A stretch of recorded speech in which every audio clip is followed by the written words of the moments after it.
Hello friends, welcome to all. आज मैं आपको जो वीडियो लेके आ रहा हूँ, देखिए मात्र 36 रुपए का शेयर है, लेकिन हैरान कर देगा आपको ये डाटा जब आप देखोगे म्यूचुअल फंड्स का डाटा। तो अब आपको यार ये डाटा कहाँ से लेके आते हो आप, कहाँ से आता है ये डाटा? देखिए ये डाटा आता है बीएसई और एनएसई से, यानी कि एक्सचेंजेस से ये डाटा आता है, हर यूजर को अवेलेबल होता है। आप भी देख सकते हो, बस इसको एनालाइज करने की बारी होती है कि क्या दिख रहा है आपको।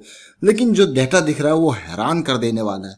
अक्सर मैंने देखा है और रेगुलर बेसिस में आपको भी डाटा में अपडेट करते रहता हूं कि हमेशा जो किसी भी चीज की स्टॉक मार्केट में मार झेलता है वो होता है छोटा निवेशक, रिटेल निवेशक, जो किसी स्टॉक में 2 लाख से कम पैसा लगाता है। अक्सर ये होता है, होता आया है और अभी होता रहेगा अगर रिटेल निवेशक समय पे चीजों को समझा नहीं तो। चलिए बात करते हैं इसके बारे में डिटेल में। रिटेल निवेशकों के लिए बहुत इंपॉर्टेंट इन्फॉर्मेशन यहाँ पे है। और आगे बढ़ने से पहले मैं आपको बता दूं, अगर आपने अब तक चैनल को सब्सक्राइब नहीं किया तो जल्दी से सब्सक्राइब कर ले, बेल आइकन को प्रेस कर ले, जिससे आपको नोटिफिकेशन और टेक्निकल एनालिसिस के लिए आप मेंबरशिप ज्वाइन कर सकते हो। अगर रिटेल निवेशक धोखा नहीं खाना चाहते मार्केट में, बड़ी मछलियों के हाथों फंसना नहीं चाहते, क्योंकि जब भी देखिए बड़ी मछलियां आती है ना, वो छोटी मछलियों को निगल जाती है। बस यहाँ पे अगर छोटी मछलियों को ऐसे साइड में कट मारने का ट्रिक पता हो तो बहुत हद तक वो छोटी मछलियां बच जाती हैं। इसीलिए ये टेक्निकल एनालिसिस वही कट ट्रिक मारने की पूरी मैं कहूँगा मेथडोलॉजी है, पूरी की पूरी एनालिसिस है, जिसमें रिटेल निवेशक कभी फंस ही नहीं सकता। तो चलिए बात करते हैं इसके बारे में डिटेल में। और आप जो मेंबरशिप ज्वाइन बटन पर क्लिक करके मैं सीधे आपको लेके जा रहा हूँ। देखिए इस स्टॉक का नाम है उज्जीवन स्मॉल फाइनेंस बैंक। आपने देखा कुछ टाइम पहले आईपीओ आया था, जबरदस्त रिटर्न इसने दिया था, और क्योंकि इसके फंडामेंटल बहुत ही स्ट्रांग थे। 6 करोड़ से प्रॉफिट देखिए 199 करोड़ हुआ, फिर 187 करोड़, देखिए मतलब जबरदस्त जो है फंडामेंटल इसके थे। इसीलिए आईपीओ आप देखोगे ऑलमोस्ट 165 टाइम सब्सक्राइब हुआ था उज्जीवन स्मॉल फाइनेंस बैंक, जिसमें रिटेल निवेशकों ने 50 गुना इन्वेस्टमेंट यहाँ पे जो है सब्सक्रिप्शन किया था। एनआईआई ने 473 टाइम सब्सक्राइब किया था और क्यूआईबी ने 110 टाइम। ओवरऑल सब्सक्रिप्शन आपने देखा।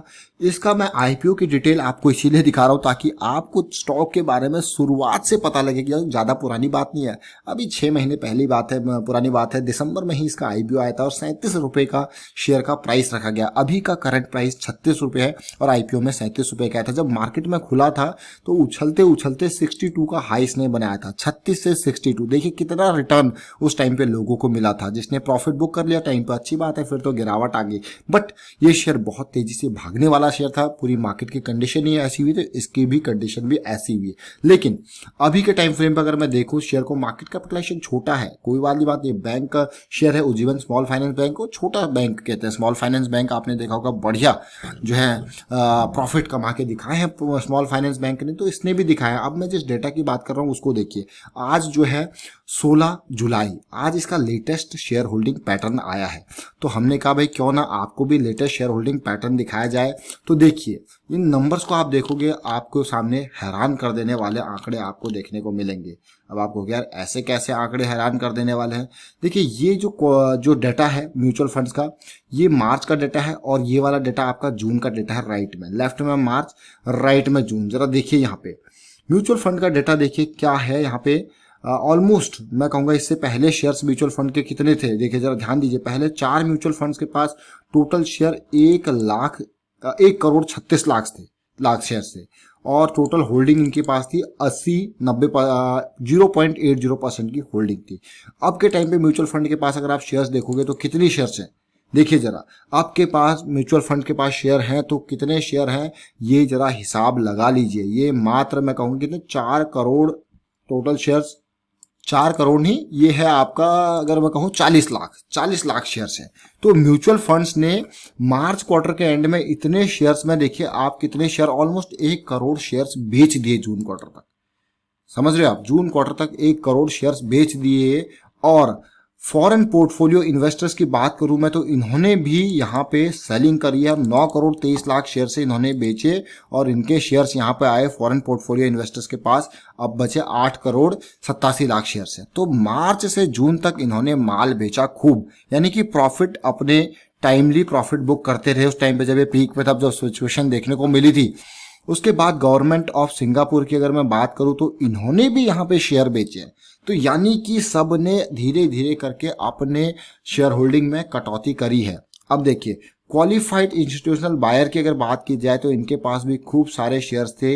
1,08,00,000 शेयर्स थे QIB के पास, जो कि अभी भी 1,08,76,000 शेयर्स मुझे देखने को मिल रहे हैं।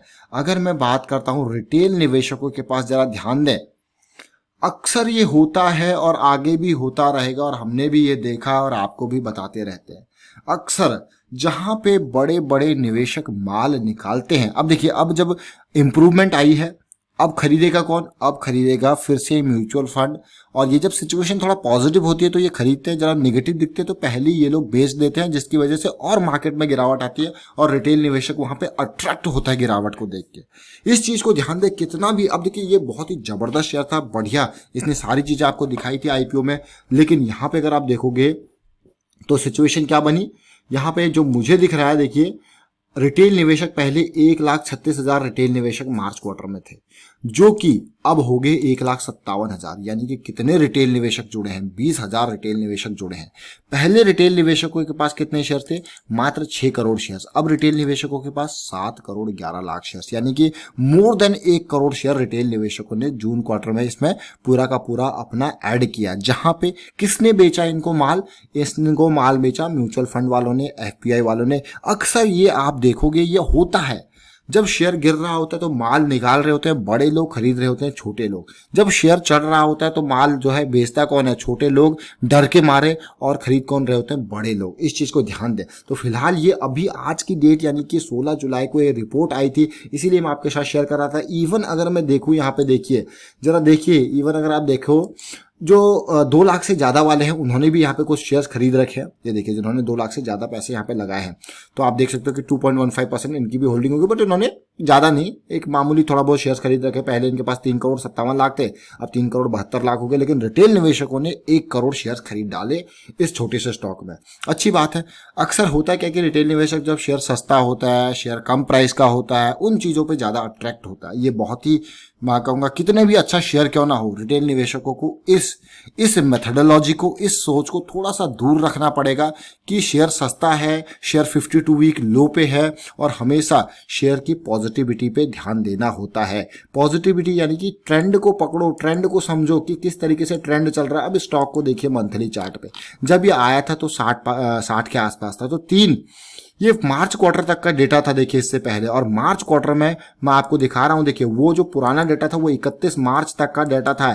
यानी कि म्यूचुअल फंड वालों ने कब शेयर्स बेचे हैं वो इंपॉर्टेंट बात है। देखिए अब ये मार्च क्वार्टर तक 16 मार्च, 23 मार्च और 30 मार्च, यहां तक का डेटा है ये। यहां तक म्यूचुअल फंड वालों ने शेयर्स बेच नहीं रखे थे, ऑल्दो बेच दिए होंगे। अगर दिसंबर क्वार्टर के डेटा को भी मैं आपको सामने दिखाऊं तो यहां पे भी बेच दिए होंगे। लेकिन उससे इंपॉर्टेंट बात है कि उन्होंने इस रैली में पूरा का पूरा माल निकाला है। यानी कि ये 33 रुपए के आसपास जब शेयर गया था तब माल निकाला है, अब फिर से माल निकाला होगा क्योंकि सिचुएशन पेनफुल थी, बीच बीच में माल निकाला होगा। लेकिन अब वापसी आई तो वापसी खरीद लेंगे दोबारा। और अभी आपने देखा कि जुलाई सीरीज में बाइंग देखने को मिली है, जुलाई सीरीज से पहले बाइंग नहीं देखने को मिली थी, जुलाई में ये बाइंग देखने को मिली है। जरा सोचिए कि इन रैलीज में उन्होंने बैंक्स में वीकनेस देख के माल को निकाला है, तो ये ध्यान दें।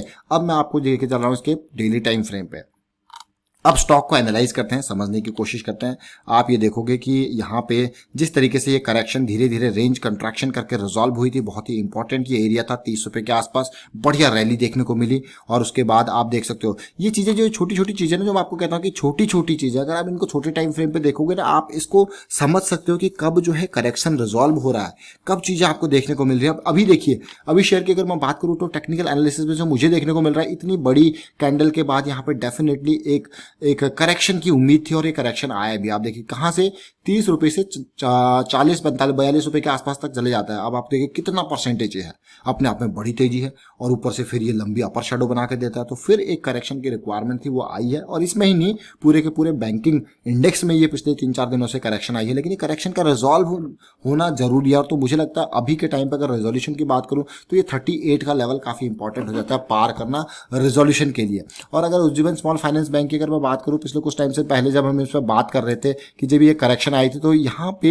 ये रेंज की हमने बात करी थी 32 रुपए के आसपास का रेंज पार करना जरूरी है अगली रैली के लिए। तो आवरली पे आप देख सकते हो जब ये रेंज पार हुई तो उसके बाद पुल बैक आया और आप देखिए 2 अपर सर्किट जबरदस्त 43 के लेवल तक, 36 रुपए से 43 के लेवल तक बढ़िया रैली। लेकिन टाइमली प्रॉफिट बुक करके भी निकलना पड़ता है और आवरली में अभी मैं देख पा रहा हूँ तेजी करेक्शन, और ये करेक्शन का रिजोल्यूशन मुझे 38 के लेवल पे देखने को मिल रहा है। तो रिटेल निवेशक थोड़ा सा सावधान हो जाइए, किसी भी शेयर को ब्लाइंडली मत खरीदिए, उसमें देखिए अपॉर्चुनिटी कब बन रही है, एटलीस्ट ट्रेंड रिवर्सल जरूर देखें ताकि आप कभी भी किसी के जाल में ना फंस पाओ। बड़े इन्वेस्टर्स के, जो बड़े इन्वेस्टर म्यूचुअल फंड एफपीआई, इनके जाल में ना फंस पाओ। और अक्सर आपने भी देखा होगा, हमने भी देखा है कि सस्ता जब दिखता है ना आपको, तो सस्ते के चक्कर में मत फंसिए, थोड़ा सा चीजों को रिवर्स होने दीजिए। वैल्यू देखिए आप, कोई दिक्कत वाली बात नहीं, लेकिन वैल्यू देखने के बावजूद भी टेक्निकल एनालिसिस इंपॉर्टेंट हो जाता है। तो डिटेल में टेक्निकल एनालिसिस सीखने के लिए आप मेंबरशिप ज्वाइन कर सकते हो, ज्वाइन बटन पर क्लिक करके। और फिलहाल वाइंड अप करता हूँ, वीडियो को शेयर कीजिए, लाइक कीजिए। Thank you for watching the video.